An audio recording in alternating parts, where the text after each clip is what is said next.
Bismillahirrahmanirrahim. Assalamu alaikum. How are you students? Welcome to DPS online classes. I am Mrs. Rubina Amir, SS Mathematics. Nowadays we are learning about chapter number 3 matrices and determinants. मेरे previous lecture में मैंने आप लोगों को जो सिखाया about matrices and determinant वो आपका था solution of system of non homogeneous linear equations। इसमें हम लोगों ने सीखा कि हम कौन से मेथड्स यूज़ करके solution of non homogeneous linear equations find out कर सकते हैं। 3 मेथड से हम लोगों ने ये सॉल्यूशन सीखे थे। नंबर 1 था आपके पास क्रैमर्स रूल, सेकंड हम लोगों ने मैट्रिक्स इन्वर्जन मेथड यूज़ किया और थर्ड जो था वो था echelon and reduced echelon form of a matrix. इसको हम लोगों ने यूज़ किया for finding the solution of system of non homogeneous linear equations का। आज जो हम लोग टॉपिक करेंगे चैप्टर 3 का ही है। चैप्टर 3 मैट्रिसेस एंड डिटर्मिनेंट्स में हम सॉल्यूशन फाइंड आउट करेंगे होमोजेनियस इक्वेशंस के। होमोजेनियस इक्वेशंस के सॉल्यूशंस फाइंड आउट करने में हम लोग जो क्वेश्चन सॉल्व करेंगे वो एक्सरसाइज 3.5 के क्वेश्चन नंबर 4 से 6 तक के क्वेश्चंस हैं जो हम सॉल्व करेंगे। First of all, what is homogeneous equations? Homogeneous system of equation कैसा होता है, क्या होता है? नॉन होमोजेनियस सिस्टम के बाद each equation of the system following linear equations a11x1 plus a12x2 plus a13x3 is equal to 0। Homogeneous equations में ये जो कांस्टेंट है जो इक्वल टू है, ये सारी इक्वेशन इक्वल टू 0 होती है। जबकि नॉन होमोजीनियस में हमने क्या पढ़ा कि ये equation equal to some constant है। यही आपको पहचान दिलाएगी कि आपका सिस्टम होमोजीनियस है या नॉन होमोजीनियस है। इक्वेशंस अगर इक्वल टू 0 हो जाती हैं तो वो कौन सी इक्वेशंस होती हैं? वो होमोजीनियस इक्वेशंस होती हैं। सो ये सिस्टम आपके सामने मौजूद है। a11x1 a12x2 a13x3 is equal to 0। Next है आपके पास सेकेंड इक्वेशन जिसमें आपके पास x1 का जो कोफिशिएंट है वो a21 है, x2 का कोफिशिएंट जो है वो a22 है, x3 का a23 है। आपने इन्हें सम अप किया, in the form of equation लिखा equal to 0। In the same way you can write third equation. The system is called, once again I am repeating, the system is called homogeneous linear equations. अब अगर आप इस system पे गौर करें तो एक चीज़ जो हम ऑब्ज़र्व करेंगे कि ये सिस्टम हमेशा सेटिस्फाई होगा अगर हम इसमें x1 और x2 और x3 यानी जो 3 अननोन्स हैं, जो 3 वेरिएबल्स हैं सिस्टम में, अगर हम इनकी वैल्यू को इक्वल टू 0 ले लें तो this system will always satisfy. तो इस सूरत में क्या होगा कि इस तरह के सिस्टम्स जो होते हैं वो हमेशा कंसिस्टेंट होते हैं। Now what is consistent? Consistent system जो है वो एक ऐसा सिस्टम है जिसका सोल्यूशन एग्जिस्ट करता है, और जिस सिस्टम का सोल्यूशन एग्जिस्ट नहीं करता वो कौन सा सिस्टम होता है? वो इनकंसिस्टेंट सिस्टम होगा। क्योंकि इसमें हमारे पास अगर हम x1 x2 x3 को इक्वल टू 0 ले लें तो ये वो सिस्टम है जो हमेशा सेटिस्फाई होगा। इसकी राइट हैंड साइड इक्वेशन की लेफ्ट हैंड साइड के इक्वल आ जाती है, और such a solution is called trivial solution. Homogeneous equations के अंदर अभी जो मैंने बात की कि अगर हम ये 3 जो वेरिएबल्स हैं वो इक्वल टू 0 ले लें तो ये सिस्टम हमेशा सेटिस्फाई होगा। तो जाहिर सी बात है फिर वो जो 3 ज़ीरोज़ या जो हम 3 वैल्यूज़ ले रहे हैं x1 x2 x3 की, तो वो सेटिस्फाई कर रही हैं सिस्टम को, तो सोल्यूशन तो एग्जिस्ट करता है। But such kind of solution is called trivial solution.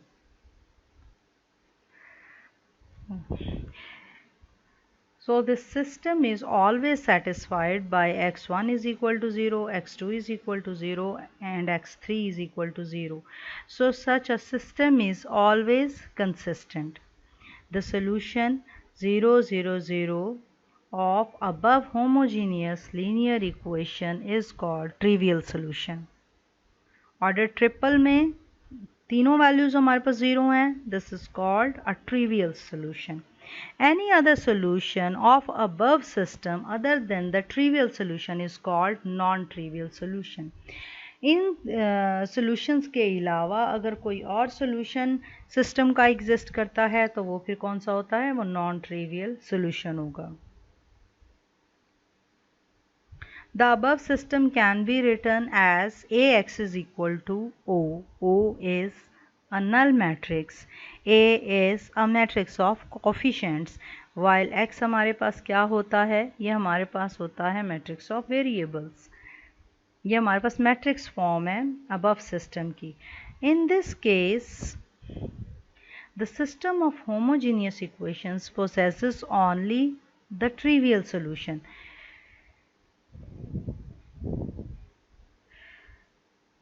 For a non trivial solution of system, at least one of x1, x2, x3 is different from 0.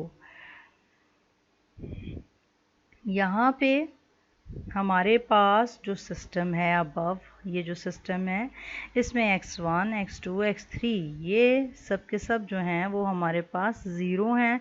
तो ये जो होगा हमारे पास एक ट्रिवियल सॉल्यूशन बनेगा. और नॉन ट्रिवियल सॉल्यूशन के लिए at least one of x1, x2, x3 का 0 से डिफरेंट होना ज़रूरी है. यानी कि ये कोई कांस्टेंट है, कोई नंबर है अदर देन 0. सपोज़ हम करते हैं कि x1 हमारा 0 नहीं है.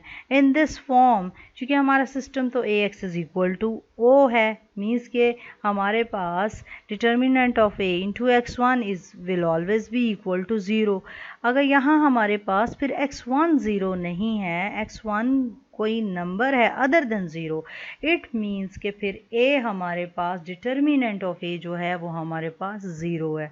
यही कंडीशन है हमारे पास for the non trivial solution of system कि हमारे पास फिर डिटर्मिनेंट ऑफ a जो होगा वो 0 हो जाएगा. हम एक्सरसाइज 3.5 का क्वेश्चन नंबर 4 देखें. Solve the following system of homogeneous linear equations, जिसमें आपके पास एक सिस्टम गिवन है, हमने इस सिस्टम को सॉल्व करना है. ये होमोजीनियस इक्वेशन का सिस्टम है. सबसे पहले हम इन इक्वेशंस को नंबर्स असाइन करेंगे, इक्वेशन 1, इक्वेशन 2 एंड इक्वेशन 3. हम लोगों ने चूँकि नेक्स्ट इन इक्वेशंस को यूज़ करना है, so keep these equations in your mind. यानी कि हमारे पास फर्स्ट इक्वेशन कौन सी थी, सेकेंड कौन सी है और थर्ड कौन सी है. फिर उसके बाद हम मैट्रिक्स फॉर्म ऑफ सिस्टम लिखेंगे. मैट्रिक्स फॉर्म ऑफ सिस्टम हमारे पास क्या है, ax is equal to o है. तो हमारे पास a मैट्रिक्स है कोएफिशिएंट का. हम इसका डिटर्मिनेंट लेंगे. डिटर्मिनेंट बहुत दफ़ा हम लोग ऑलरेडी कर चुके हैं और ये हमारे पास स्ट्रक्चर होता है. इसको जब हम एक्सपैंड करेंगे, सिंप्लीफिकेशन करेंगे, तो हमारे पास आंसर होगा डिटर्मिनेंट ऑफ a का 0. अभी जो मैंने आपसे प्रीवियस स्लाइड में भी डिस्कस किया कि हमें कैसे पता चलेगा कि हमारे पास सोल्यूशन जो है वो ट्रिवियल है, नॉन ट्रिवियल है, बिकॉज यहाँ हमारे पास डिटर्मिनेंट ऑफ a जो है वो 0 आ गया है. So the system has non trivial solution.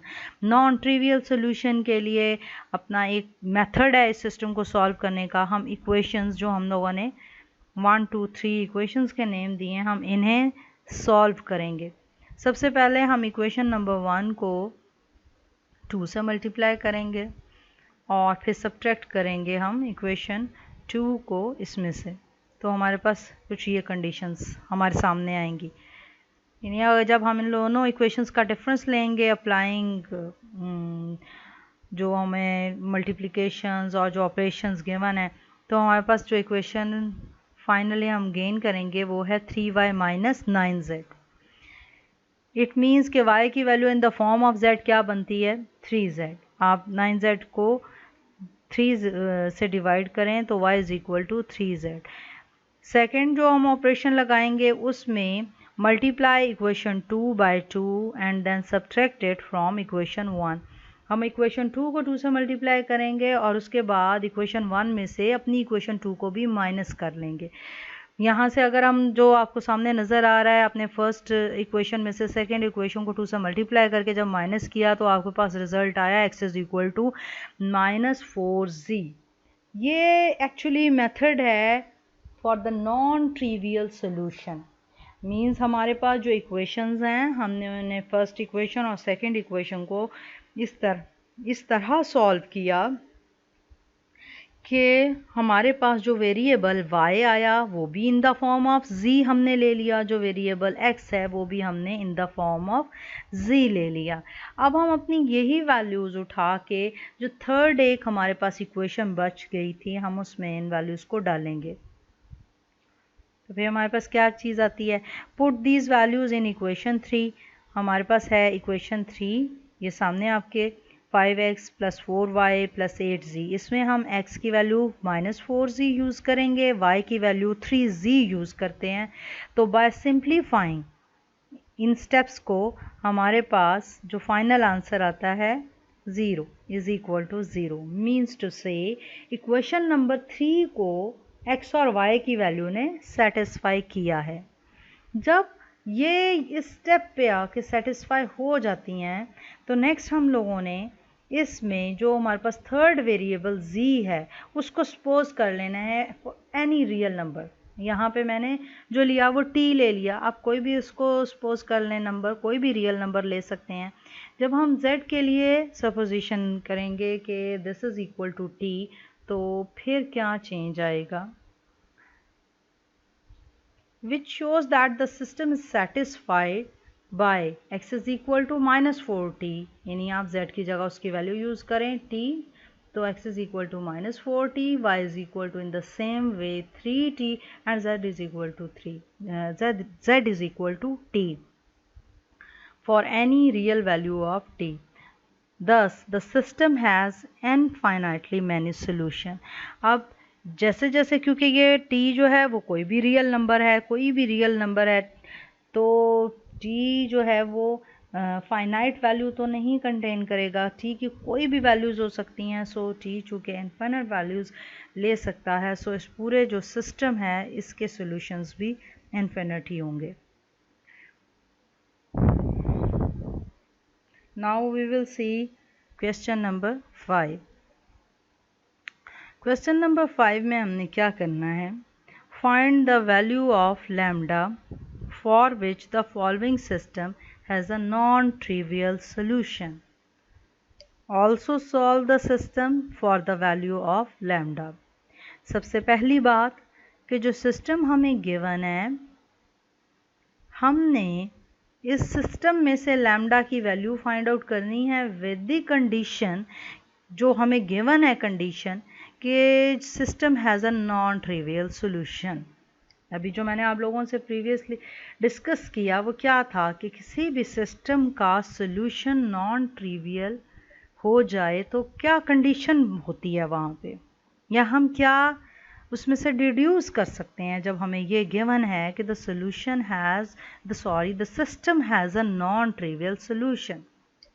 Means to say कि हमारे पास जो मैट्रिक्स ऑफ कोएफिशिएंट होगा, यानी ए मैट्रिक्स जो होगा उसका डिटर्मिनेंट किसके इक्वल होगा, उसका डिटर्मिनेंट इक्वल टू 0 होगा। ये हम खुद लेंगे because the system has a non trivial solution. जब हम उसका डिटर्मिनेंट इक्वल टू 0 लेंगे, फिर हम उसकी एक्सपेंशन करके उसमें से लैम्डा की वैल्यू फाइंड आउट कर लेंगे, तो हमारे क्वेश्चन का एक पार्ट कंप्लीट हो जाएगा। Now see the second part. फिर आपसे फर्दर ये कहा जा रहा है कि also solve the system for the value of lambda. अब आपने क्या करना है, लैम्डा की जो वैल्यू आपने गेन की है, अब आपने वो इस सिस्टम में यूज़ करनी है और वो वैल्यू यूज़ करके इस सिस्टम को आपने सॉल्व करना है। तो ये सारा मेथड, ये सारा पैटर्न है जिसको हम फॉलो करके अपना क्वेश्चन कंप्लीट करेंगे। तो फर्स्ट हमारा स्टेप क्या होगा कि हम अपने सिस्टम को इन द फॉर्म ऑफ मैट्रिक्स लिखें। और जब हम मैट्रिक्स फॉर्म में लिखेंगे, ये हमारे पास मैट्रिक्स ऑफ कोएफिशिएंट है, ये मैट्रिक्स ऑफ वेरिएबल है, ये हमारे पास कांस्टेंट मैट्रिक्स है जो कि 0 होता है इन होमोजीनियस इक्वेशंस में। The matrix form of system will be this one. अब यहाँ पे z का जो कोएफिशिएंट है वो लैम्डा है और हमने इसी लैम्डा को इवेल्युएट करना है। देखें नेक्स्ट, हमारे पास ए मैट्रिक्स है। ए मैट्रिक्स में given system has a non trivial solution if determinant of A is equal to 0। Determinant of A को हम इक्वल टू 0 ले लेंगे। हम लोगों ने इसकी एक्सपेंशन की है by using first row. Further simplification होगी। सिंप्लीफिकेशन के बाद जो आप सिंपल आंसर गेन करेंगे लैम्डा के लिए, इट विल बी -5। मतलब by simplifying determinant we get value of lambda. हम अपना डिटर्मिनेंट इक्वल टू 0 रखेंगे। ये आपसे डिस्कस हो गया। इस बात को जहन में रखें बिकॉज डिटर्मिनेंट लेना is not a big deal. आपने सिंपल कैलकुलेशंस करनी है। आप लोगों ने मैट्रिक में पढ़ा, आप लोगों ने इस पूरे चैप्टर में चैप्टर नंबर 3 के स्टार्ट से ही मैट्रिसेस के बाद जब डिटर्मिनेंट का टॉपिक स्टार्ट हुआ तो आपने एक्सपेंशन से स्टार्ट किया। वो एक डिफ़िकल्ट टास्क नहीं है, but the things you must keep in your mind is this कि what are the conditions given to you in the question. क्योंकि अगर आपको ये कंडीशंस की अंडरस्टैंडिंग है तो आप क्वेश्चन इजीली सॉल्व कर सकते हैं। Simplification is not so difficult, but ये भी मैं नहीं कहूँगी कि आप लोग सिंप्लीफिकेशन पे गौर ना करें। यहाँ पे एक माइनर सा अब अगर आप एरर ले आते हैं साइंस में तो आपका क्वेश्चन कहीं से कहीं पहुँच जाएगा। आपका मैथमेटिकल हैंड, कैलकुलेशन हैंड भी स्ट्रांग होना चाहिए, बट आपकी लॉजिक्स बहुत स्ट्रांग होनी चाहिए अबाउट द क्वेश्चन। तो यहाँ पे हमारे पास आ गई है लैम्डा की वैल्यू -5।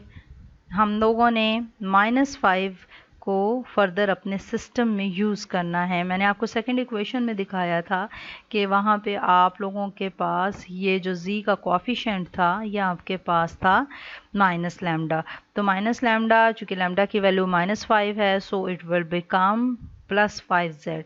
अब हमारा ये जो सिस्टम है, अब हमने इस सिस्टम को सॉल्व करना है बिकॉज हम लोगों ने इसका डिटर्मिनेंट भी कैलकुलेट करके जो है वो गिवन है हमें कि हमारा जो सिस्टम है वो नॉन ट्रिवियल उसका सोल्यूशन है।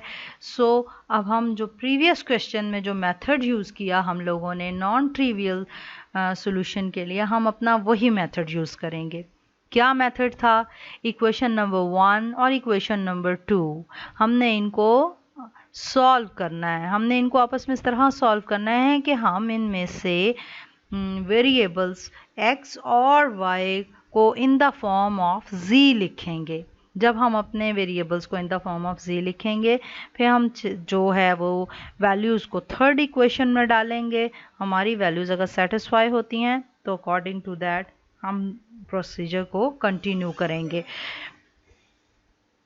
देखें, इसमें हम लोगों के पास है subtraction of equation 1 from equation 2। Equation में से अपनी फर्स्ट इक्वेशन को माइनस करेंगे तो we get x is equal to -4z।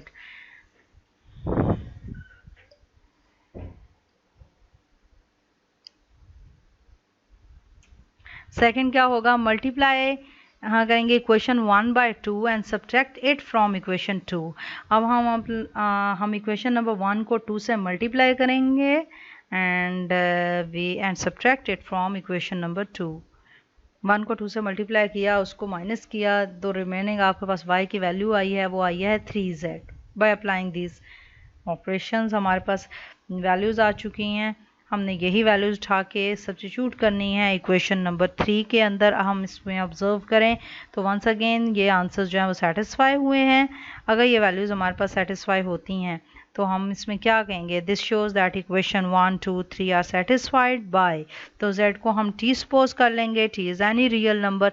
तो फिर हम बैकवर्ड सब्स्टिट्यूशन से कह सकते हैं x is equal to -4, t, y is equal to 3t, z is equal to t for any real value of t। Because real value of t है, सो इस system के हमारे पास इनफिनिट सॉल्यूशंस एग्जिस्ट करते हैं।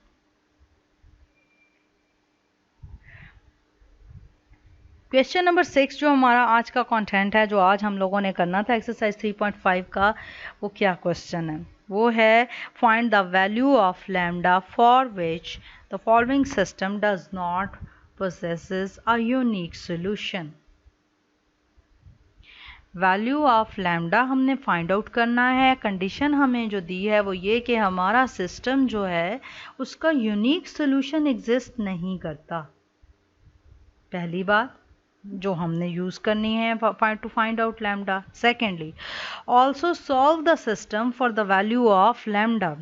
फर्दर वही कि जब हम लैम्डा फाइंड आउट कर लेंगे तो फॉर वैल्यू ऑफ लैम्डा फिर हमने इस सिस्टम को सॉल्व करना है। फिर हम देखेंगे कि कैसे इस सिस्टम का सोल्यूशन जो है वो यूनिक नहीं है। फाइंड द वैल्यू ऑफ लैम्डाज, ये हमारा फर्स्ट जो है वो एम है। हमने इक्वेशंस को 1 2 3 नेम दे दिए, हमने ऑगमेंटेड मैट्रिक्स बनाया। आप लोगों ने गौर किया कि ये जो सिस्टम ऑफ इक्वेशन था वो कौन सा है? इज इट होमोजीनियस और non homogeneous? This is not equal to zero, ये first equation not equal, second not equal to zero, third is not equal to zero. So ये सिस्टम जो है हमारे पास वो क्या है? वो नॉन होमोजीनियस है। जो हम लोगों ने सिस्टम दिया हुआ है ये हमारे पास नॉन होमोजीनियस है। सो हम इसको सॉल्व भी नॉन होमोजीनियस इक्वेशंस की टेक्निक से ही करेंगे। हम लोगों ने नॉन होमोजीनियस के लिए क्या मेथड पढ़े थे? मैंने आज भी आपको प्रीवियस नॉलेज में आपसे थोड़ा सा ये डिस्कस किया भी है कि non homogeneous system of equations के लिए जो मेथड्स थे वो हमने एक क्रैमर रूल पढ़ा था, फिर हमने मैट्रिक्स इन्वर्जन पढ़ा था, थर्ड हम लोगों ने एशेलॉन रिड्यूस्ड एशेलॉन फॉर्म पढ़ा था मेथड, जिससे हम ऑगमेंटेड मैट्रिक्स बनाते हैं। ऑगमेंटेड मैट्रिक्स बनाने के बाद हम उसे फर्दर सॉल्व करते हैं by using row elementary operation और कॉलम एलिमेंट्री ऑपरेशंस। तो ऑगमेंटेड मैट्रिक्स कैसे बनेगा? सो ये चूँकि ये सिस्टम हमारे पास नॉन होमोजीनियस है, सो हम इसमें ऑगमेंटेड मैट्रिक्स को फॉर्म करेंगे। And how augmented matrix is formed, जो मैट्रिक्स ऑफ कोफिशिएंट होता है उसके लेफ्ट साइड पे आप कांस्टेंट्स को अपेंड कर दें। जो आपका मैट्रिक्स ऑफ कांस्टेंट बनता है जिसको हम बी से भी शो करते हैं, उसमें कौन सी एंट्रीज होती हैं? 2 11 और 16। अगर आप इस कॉलम को नेक्स्ट जो हमारे पास जो ऑगमेंटेड मैट्रिक्स में मैट्रिक्स ए है, मैट्रिक्स ऑफ कोफिशिएंट, उसके लेफ्ट साइड पे अपेंड कर दें तो this is called augmented matrix. Augmented matrix पे आप एलिमेंट्री रो ऑपरेशंस यूज़ करते हैं तो आपके पास जो है वो ये फॉर्म आती है। और हम ये क्यों करेंगे मैं आपको रिकॉल करा देती हूँ। ये हम लोगों ने किया था कि हमारे पास जो फर्स्ट नॉन ज़ीरो जो हमारी लीडिंग एंट्री है, जैसे ये 1 है तो इस कॉलम में जो रिमेनिंग एंट्रीज हैं दे शुड बी ज़ीरो।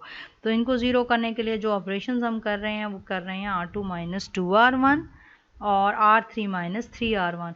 जब हम रो वाइज ये ऑपरेशंस ऑपरेट करेंगे इस मैट्रिक्स पे तो हमारे पास ये जो दोनों एंट्रीज़ हैं वो क्या हो जाएंगी? वो ज़ीरो हो जाएंगी। ये एंट्री ज़ीरो होने के बाद हमारा नेक्स्ट स्टेप क्या होगा?